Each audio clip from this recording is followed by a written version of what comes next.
الشیطان اللعین الرجیم بسم اللہ الرحمن الرحیم الحمد لأہلہ والصلاة علی اہلہا اما بعد فقد قال اللہ تبارک وتعالی فی کتابہ المجید وفرقانہ الحمید وَهُوَ أَصْدَقُ الْقَائِلِينَ وَقَوْلُهُ الْحَقُّ أَمَّنْ جَعَلَ الْأَرْضَ قَرَارًا وَجَعَلَ خِلَالَهَا أَنْهَارًا وَجَعَلَ لَهَا رَوَاسِيَّ وَجَعَلَ بَيْنَ الْبَحْرَيْنِ حَاجِزًا أَإِلَٰهٌ مَّعَ اللَّهِ بَلْ أَكْثَرُهُمْ لَا يَعْلَمُونَ صلوات بابا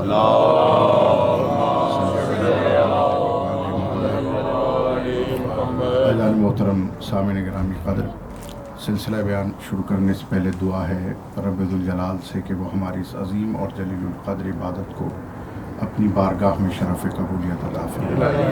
شرکاء کی، منتظمین کی اور خصوصاً بانی مجلس کی اور جتنے بھی میرے بچے دوست احباب ہیں، انہوں نے رات کے اس پہر میں جو مولا کی یہ فرش اعضا بچھائی ہے، امام زمانہ اور شہزادی کونین، ان کی اس فرش اعضا کو بچھایا، اپنی بارگاہ میں قبول و منظور فرمائے، اور جتنے میرے بھائیوں نے پڑھا مولا ان کے زور بیان میں اضافہ فرمائے، اور آپ حضرات کی سماعتوں میں، معرفت میں اور زیادہ اضافہ فرمائے، اور ہماری تمام دعائیں، آج جو بھی شہادت کا دن ہوتا ہے امام کا، وہ خصوصی دعاؤں کا دن نہیں ہوتا، لیکن ماموم کی حیثیت سے یہ دعا ضرور کریں گے کہ مولا ہمیں جب بھی امام کا ظہور ہو، اپنی زیارت کرنے والوں میں، اپنی نصرت کرنے والوں میں ہمارا شمار کریں۔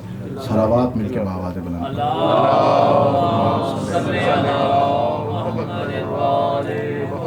چونکہ ذکر امام صادق علیہ السلام کا ہے، اس لیے میں نے سورہ نحل سے وہ آیت موضوع کے لیے قرار دی ہے کہ جس کی تفسیر بھی امام ہی سے ہے، اور آج کی اس تقریر میں بہت مختصر جامع گفتگو آپ کی خدمت میں توحید کے درجات بیان کرنے لگا ہوں۔ قرآن مجید جب آپ پڑھتے ہیں تو پورے قرآن میں کہیں اللہ کہتا ہے لا الہ الا ہوا، کہ نہیں ہے کوئی الہ مگر ہوا۔ پھر دوسرا درجہ توحید کا یہ ہے کہ کہیں کہیں اللہ کہتا ہے کہ لا الہ الا اللہ، نہیں ہے کوئی الہ مگر اللہ۔ پھر کہیں ارشاد فرماتا ہے لا الہ الا انتا، کہ نہیں ہے کوئی الہ مگر تو۔ پھر چوتھے درجے میں کہتا ہے لا الہ الا انا، کہ نہیں ہے کوئی الہ مگر میں۔ بیدار سماعت ہے۔ اور اب آپ اگر اس آیت پر غور فرمائیں جو میں نے آپ کی خدمت میں تلاوت کا شرف حاصل کیا ہے، امن جعل الارض قرارا، کہ ہم نے زمین کو قرار دیا ہے۔ کیا کہا کہ ہم نے زمین کو قرار دیا، ساکن قرار دیا، اور پھر فرمایا کہ ہم نے جو خالی جگہیں زمین کی تھیں ان میں نہریں قرار دے دی۔ پھر فرمایا کہ ہم نے زمین کو قائم کرنے کے لیے وَجَعَلَ لَهَا رَوَاسِيَّ، ہم نے اس میں پہاڑ قائم کر دیے۔ پھر فرمایا وَجَعَلَ بَيْنَ الْبَحْرَيْنِ حَاجِزًا، ہم نے دو سمندروں کے درمیان برزخ قرار دی۔ پھر فرمایا اَإِلَٰهٌ مَّعَ اللَّهِ، کیا اللہ کے ساتھ کوئی الہ بھی ہے؟ بل اکثرهم لا يعلمون، بلکہ اکثر لوگ تو جانتے ہی نہیں ہیں۔ جب مولا سے، امام صادق سے اس کی تفسیر پوچھی، مولا کے بڑے مشہور صحابی جناب مفضل نے، کہ مولا اس آیت میں یہ اللہ کیا کہہ رہا ہے کہ الہ مع اللہ، کیا اللہ کے ساتھ کوئی الہ بھی ہے؟ مولا نے فرمایا اس آیت میں اللہ کے کہنے کا مطلب یہ ہے کہ کیا ہادی امام کے ساتھ کوئی گمراہ امام بھی ہے؟ مولا آپ کو سلامت رکھے۔ جو پہنچ گئے میرے ان کو داد ہے۔ یعنی اس آیت میں اللہ سے مراد ظاہر میں جو اللہ ہے وہ باطن میں امام ہے، اور جو اس آیت میں ظاہر میں الہ ہے وہ باطن میں گمراہ امام ہے، طاغوتیت کا امام ہے۔ یعنی اس آیت سے یہ ثابت ہو گیا کہ جہاں قرآن میں ظاہر لفظ اللہ آیا اس سے مراد حجت خدا ہوتی ہے، یعنی امام زمانہ اس سے مراد ہے۔ اب بعض دفعہ بچے بھی بیٹھے ہیں، ان کا سمجھدانی چھوٹی ہے، ان کو سمجھانے کے لیے آپ کی خدمت میں عرض کروں کہ اللہ بھی جب آپ جو اللہ کہہ رہے ہوتے ہیں اپنے منہ سے، اللہ بھی وہ اللہ نہیں جو آپ کہہ رہے ہیں۔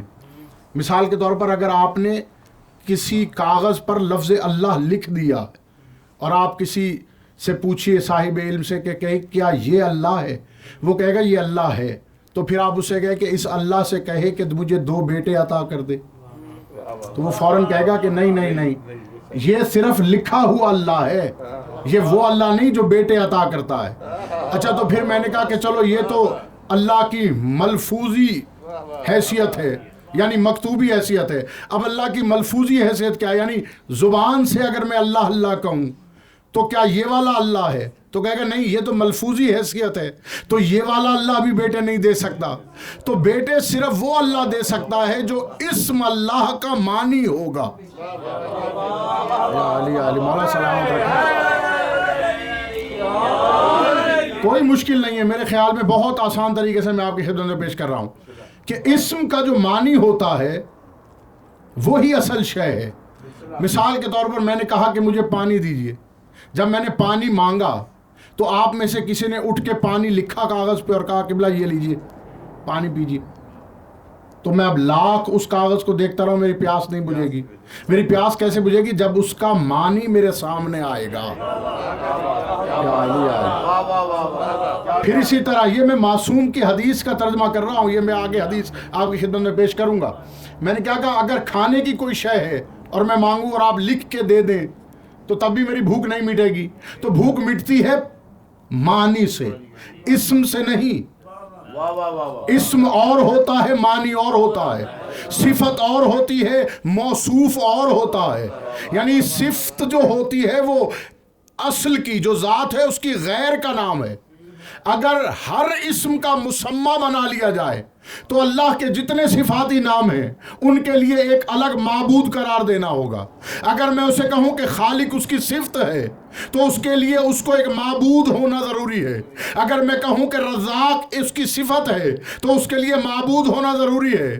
جس طرح آپ یہاں سب میں بیٹھے ہوئے سمیع بھی ہیں، بصیر بھی ہیں، خالق بھی ہیں، اپنے بچوں کے رب بھی ہیں۔ اگر میں آپ میں سے کسی ایک کو کہوں صفتی نام سے کہ اے سمیع ادھر آ، تو ہو سکتا ہے کہ سارے کے سارے آ جائیں، کیونکہ آپ کہیں گے یہ صفت تو سب میں ہے۔ تو میں آپ کو ایک ایسے نام سے پکاروں گا جو آپ کی انڈیویجول آئیڈینٹی ہوگی۔ یا علی علی، اگر میں اس نام سے پکاروں تو پھر وہی آئے گا جس کی وہ صفت ہے۔ جس طرح علی تو یہ سارے ہیں مگر امیر المومنین ایک ہے۔ علی علی اللہ بھائی، حسین یہ سارے ہیں مگر سید الشہداء ایک ہے۔